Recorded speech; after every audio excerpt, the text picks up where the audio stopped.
Hello everybody. Everyone knows what this is. It's a Jeep Liberty 2006 and this one has 3.7 liter engine. What we're doing here today is placing the engine here.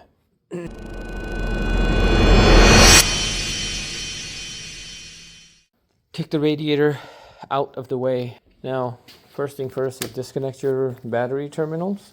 The battery is tied down by this 10mm bolt right here. I'm going to take this out with the mount. Take the battery out of your way. Next thing to do is remove this pan out of your way. We do need to take this off to get more access to things easier. One bolt here. One bolt here. And there's one bolt right in there. You can take that off.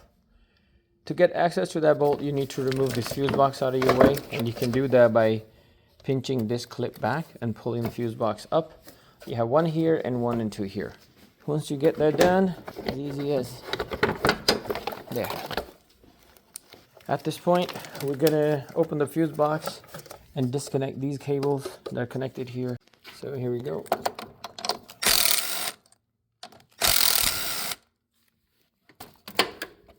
Got these bags. Next, we're gonna need to disconnect this harness completely from the loom.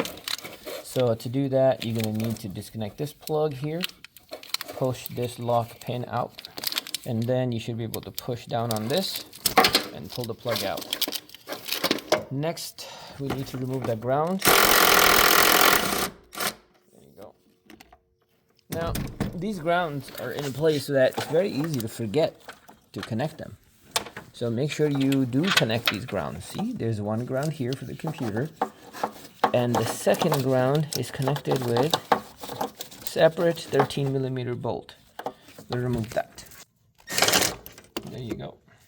Here's a 13mm stud, and now our engine harness from the front is separated, which is for the positive side.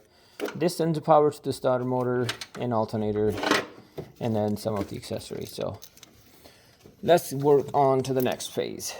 Next phase is removing the grill upper radiator support. To do that, you need to open these bolts here, and there are three here.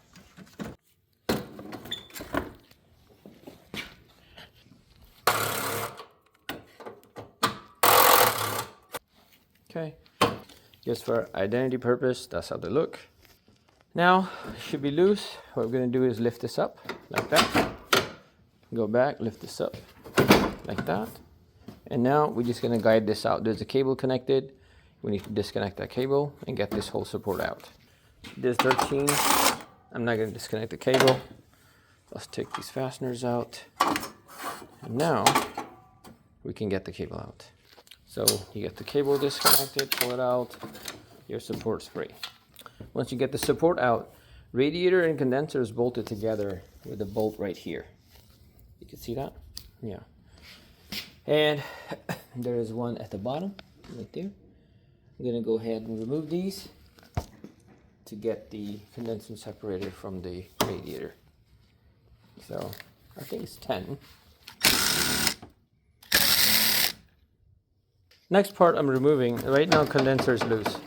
So next part I'm taken out is out of sequence, but it's necessary for me to get more room behind here. So I'm going to remove this guy, loosen that up, pull the pin back, disconnect the air temp sensor, take this box out of the way. This bottom box is connected with some push-on fittings. There are not really any bolts.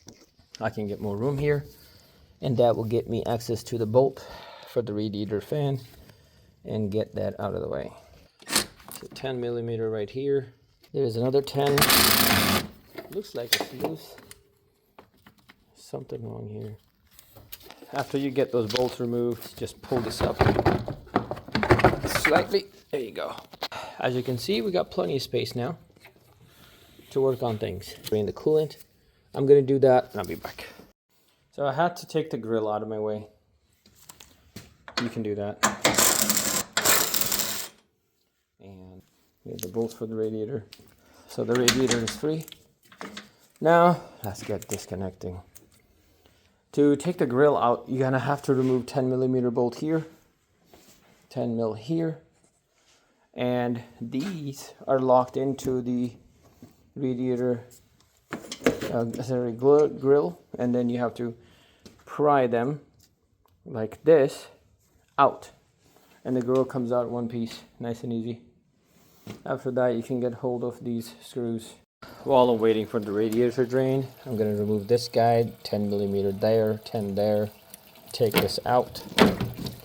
Just because I'm going to be removing the radiator, if you follow this hose, it connects to the radiator bleeder. So I just disconnected that, set it aside, and underneath the coolant reservoir, there's another hose. You can disconnect it from motor side instead of the coolant can side. Then you get your pick like this and release the rubber hose from the aluminum fittings. There you go. If you've done it right, it should come out extremely easily. So, there you go. You see how it's easily sliding off? Next thing you need to do is remove this accelerator cable. Alright, so right now we have this evap solenoid here that is connected. So we're going to disconnect this guy here from the evap solenoid connection.